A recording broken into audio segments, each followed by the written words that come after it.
A Caritas, martirizada em Roma, no ano 300, teve um imperador, acho que é o Diocleciano, e o nome dela era Santa Irene. E eu fico pensando assim, né? Naquele tempo, as pessoas eram martirizadas, eram mortas, porque faziam bem. E hoje os caras estão reclamando só porque fala mal do governo, vai pra prisão, né? Mais ou menos assim. Não é isso? Mas pelo menos o cara não manda matar, né? Porque antigamente era assim, não gostou, escreveu, não leu, pau comeu, né? Mandava matar mesmo, não tava nem aí, né? A ditadura. Então, e hoje não, fala mal do governo aí, alguns países, aqui mesmo no Brasil, parece que tem pessoas aí que estão envolvidas com isso. E na época, você vê, o tamanho do espírito, né? Do amor que o espírito tem que ter, porque eu acho que sabia das consequências, né? E certamente, se foi condenada à morte, é porque desobedeceu alguma coisa. Porque se tivesse obedecido, não teria sido martirizada, não é mesmo?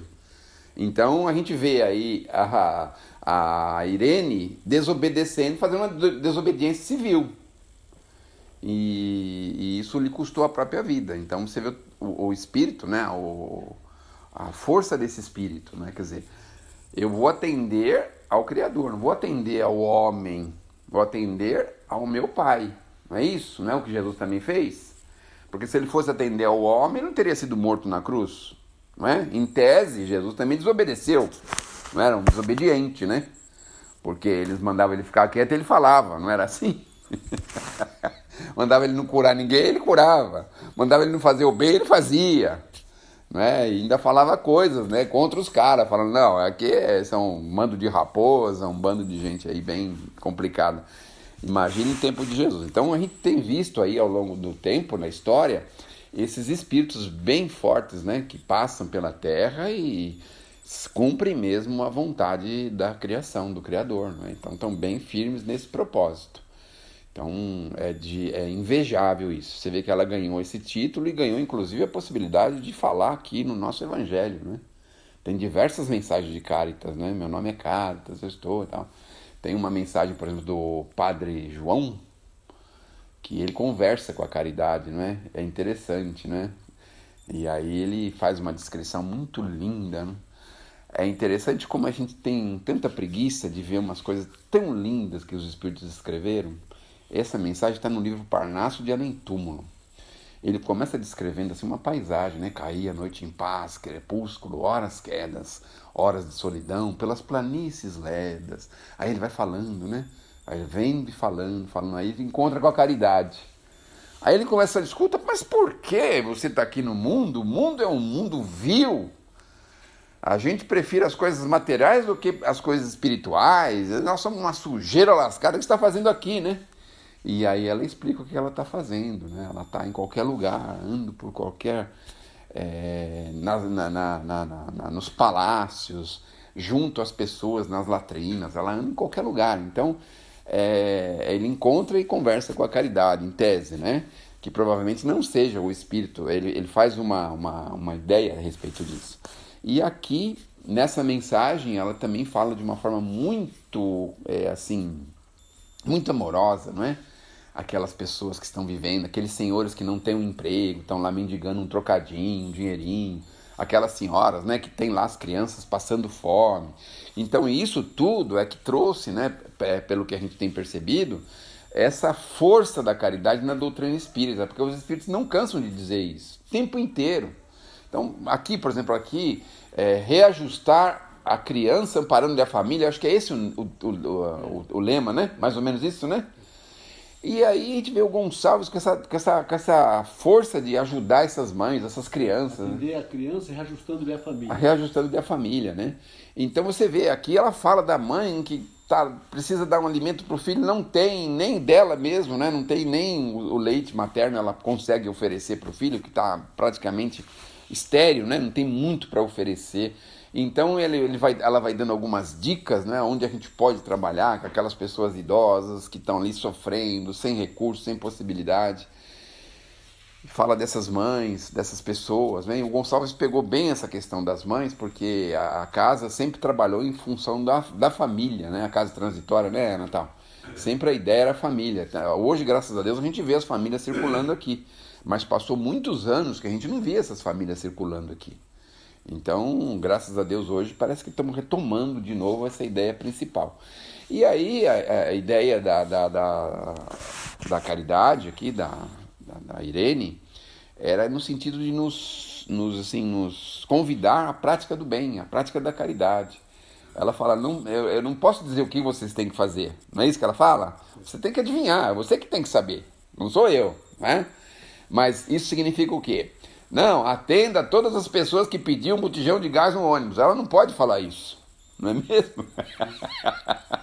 Pedir um botijão de gás no ônibus, né? Normalmente eles pedem no ônibus, porque a pessoa está no ônibus, vai descer para comprar um botijão de gás para a pessoa? Claro que não, né? Quer o dinheiro, na verdade, né? Basicamente é isso, né? No último sábado veio um moço lá, a pessoa comprou um remédio aí na farmácia, eu falei, então vamos lá e tal, né? Ele falou, não, o meu remédio é controlado. Eu falei, e cadê a receita? Ele falou, não, não tenho receita. Eu falei, como é que você vai comprar remédio controlado sem receita, rapaz? Pô, que isso, cara? Que na verdade ele não queria o remédio controlado, né? Ele queria outras coisas. Mas ela está dizendo assim, para a gente procurar, porque sempre vai haver.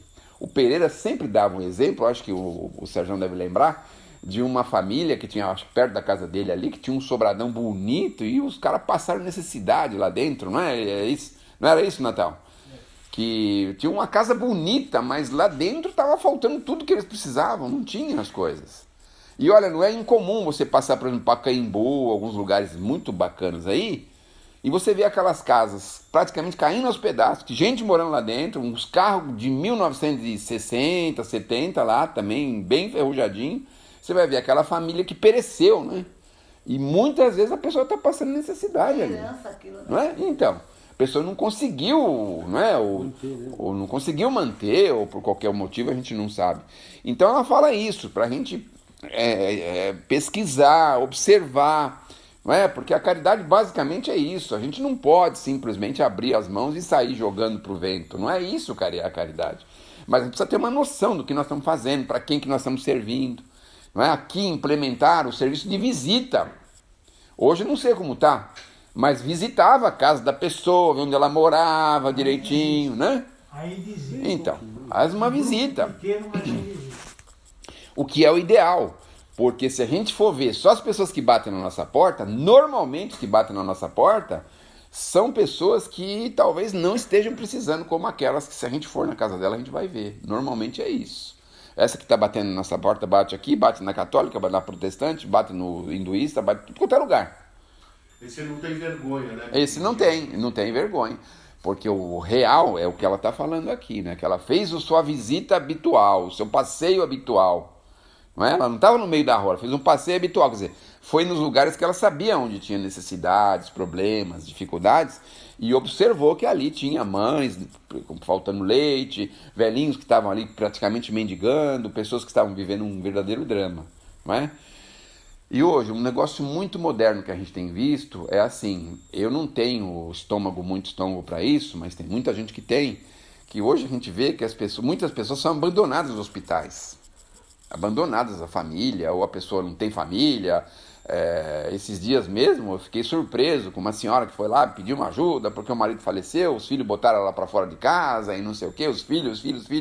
Falei, meu Deus do céu, não é?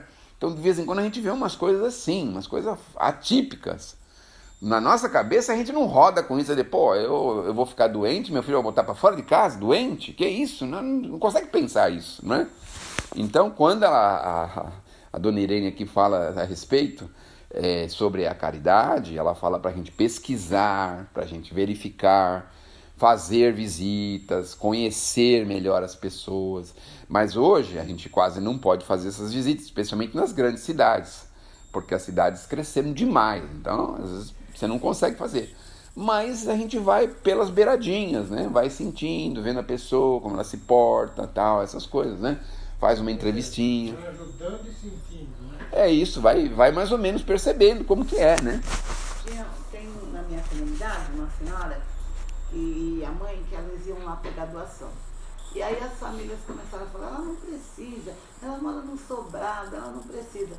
E eu vi que eles sumiram, né? Eu falei, mas cadê aquela senhora, né?